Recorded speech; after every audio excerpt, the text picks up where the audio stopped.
अगर ये 2025 का कैडर रूल की बात नहीं लगाता और इस कंडीशन को अगर नहीं रखता तो आज फाइनल बहस हो जाता और आज फाइनल डिसीजन चाहे क्वालिफाइंग को मिलता चाहे मेरा मिलता। लेकिन आप समझ लीजिए, आप लोग को इस चैनल के माध्यम से बता रहा हूँ, किसी को खुशी जाहिर करना है, किसी को कुछ करना है, वो सबके अधिकार है।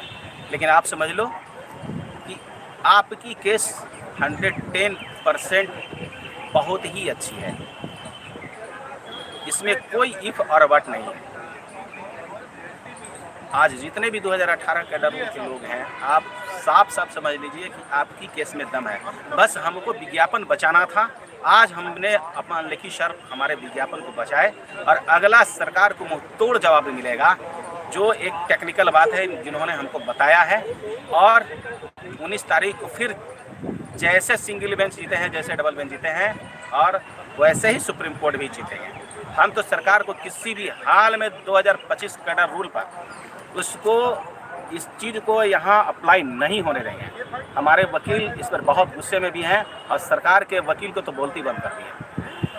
तो मैं आप लोग को बताना चाहता हूँ कि जब हम सिंगल बेंच जीत गए, डबल बेंच जीत गए, हमारे वकील अमन लेखी सर ने यही बात रखा कि उस समय सरकार कहाँ चला गया था कि जब डबल बेंच में इनको ये बात को रखना चाहिए था कि ठीक है नया अमेंडमेंट रूल्स मैं ला रहा हूँ, वो भी नहीं लाए। यहाँ एसएलपी में भी चले गए, एसएलपी में नोटिस भी हो गई और इसके बाद ही कहते हैं इस तरह के बात। तो अब सरकार की एक एक चीज़ दोहरी नीति को हम उखाड़ेंगे और उम्मीद है कि अगली सुनवाई में सरकार को तो एक मैंने कंडीशन बनाएंगे कि उस 7 जन्म में भी इस तरह का बात नहीं करेगा किसी और कैडर के साथ। और आप लोग को मैं बता देना चाहता हूँ, जितने भी 2000 कैडर रूल 18 से लोग हैं, आप किसी भी तरह से हताहत नहीं हो। आप मजबूत पक्ष में हैं और केस मैं ही जीतूंगा, चाहे इसके लिए जो भी सरकार हथकंडा अप्लाई कर ले। उसकी एक एक चीज़ को हम लोग सॉर्ट आउट आज ही कर लिए हैं और उम्मीद है कि अगली सुनवाई में सरकार को फिर पटकनी देंगे। धन्यवाद। मैं सुरजीत कुमार, संयुक्त मंत्री, बिहार चिकित्सा जन स्वास्थ्य कर्मचारी संघ, महासंघ।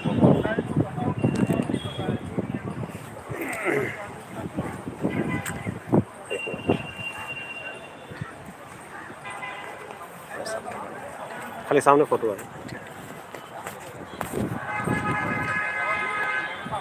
ठीक है, बताइए पंकज जी। अभी जो सुरजीत जी ने बताए, जो बात बताए हैं वो सब सही है।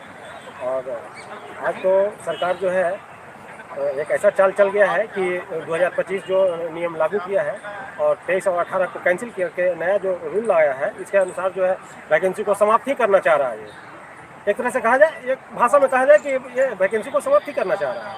लेकिन भाई हमारे जो है सुरजीत जी का जो वकील है वो सीनियर एडवोकेट है और ये अमन लेखी, तो उन्होंने इस चाल को समझ लिए और उन्होंने एक टेक्निकल बात की तरह से और जो है वो आगे की प्रोसेस करेंगे और जो भी होगा जो आगे वो वकील साहब करेंगे। और इसलिए कि भाई हम लोग तो कोई सीनियर वकील रखे नहीं, जो भी थे हमारे ये AOR थे, तो हम लोग तो कुछ कर नहीं सकते हैं ज़्यादा। तो जो भी करेंगे, जो ये सुरजीत जी का जो भी वकील है वही करेंगे। सीधी सी बात है ना सुरजीत जी? हाँ, एकदम अच्छी बात है। अमन लेखी जो भी करेंगे वो अमन लेखी ही अभी करेंगे। सारे चीज़ को सबको चिथड़ा उड़ा दिया है। बात को समझ चुके हैं वो किस ढंग का चाल चल रहा है सरकार, किस ढंग का तिकड़म एक तरह से अपना रहा है। तो इसको उन्होंने अच्छी तरह से जो है समझ चुके हैं और उसका जवाब जो है बहुत जल्द देंगे। सरकार को हथकड़ी लगा करके भेजेंगे जेल। बिल्कुल सरकार को सरकार अब उसको पंगा भी उसको पता नहीं है कि यानी ये सब समझ लीजिए आप लोग। अब जो है हम लोग का क्वालिफाइड से लड़ाई नहीं है, एक तरह से कहिए तो हमारे बीच जो है अब सिर्फ सरकार और जो है ये क्वालिफाइड ये संविदा 2018 दोनों का लड़ाई रह गया। बस 2018 सिर्फ लड़ाई है तो बचा है तो सरकार से और संविदा से, और किसी से अब लड़ाई नहीं बच गया। हम लोग का क्वालिफाइड से अब लड़ाई उम्मीदता समाप्त हो चुका है, एक तरह से कहिए। क्या कहा जाए सुजीत? हाँ, एकदम सही बात, एकदम सही बात। अभी लाइव में मैं देखा था ना, लोग आके मिले भी लोग तो एक तरह से स्पष्ट आप जान लीजिए कि अब जो है अगला डेट पड़ा है 19/3/2025 को। 19/3/2025 है ना? हाँ 2025 को। और उसमें जो है जो भी लड़ाई होगा सरकार से होगी। देखिए आगे क्या होता है।